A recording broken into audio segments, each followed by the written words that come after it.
আপনারা যারা বলেন কোরআন হাদিসে কি সবকিছু আছে, একবারে সবকিছু কি আছে, আপনাদের জন্য একটা জবাব আছে। এই হাদিসটা আপনারা একটু শুনেন কেমন, দেখেন আপনাদের কাজে আসে কিনা। আব্দুল্লাহ ইবনে মাসউদ বলতেছে রাদিয়াল্লাহু আনহু, বলল যে আমি আল্লাহ নবী সাল্লাল্লাহু আলাইহি সাল্লামকে বলতে শুনছি যে আল্লাহ নবী বলতেছে যে ইন্নাহু লাইসা শাইউন ইউকাররিবুকুম মিনাল জান্নাহ ইল্লা ক্বাদ আমারতুকুম বিহি। ও আমার সাহাবারা শোনো, এই পৃথিবীতে এমন কোনো কিছু নাই যেটা তোমাদেরকে জান্নাতের নিকটবর্তী করবে অথচ আমি তোমাদেরকে বলি নাই, এমন কোনো কিছু বাদ যায় নাই। প্রত্যেকটা এমন জিনিস যেটা তোমাকে জান্নাতের কাছে নেবে আমি তোমাদেরকে এগুলো বলছি, কোনোটা বাদ যায় নাই। ওয়ালাইসা শাইউন ইউকাররিবুকুম ইলান নার।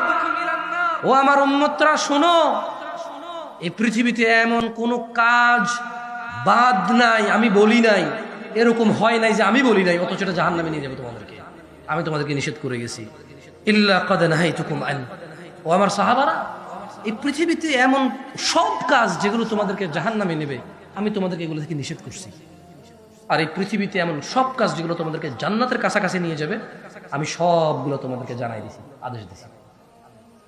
যারা বলে ইসলামে কি সব আছে কোরআন হাদিসে, আল্লাহ নবী তো বলতেছে যে লাইসা শাই, কিছুই বাদ যায় নাই যেটা জান্নাতে নিয়ে যাবে অথচ আমি বলি নাই, বলছি আমি সব।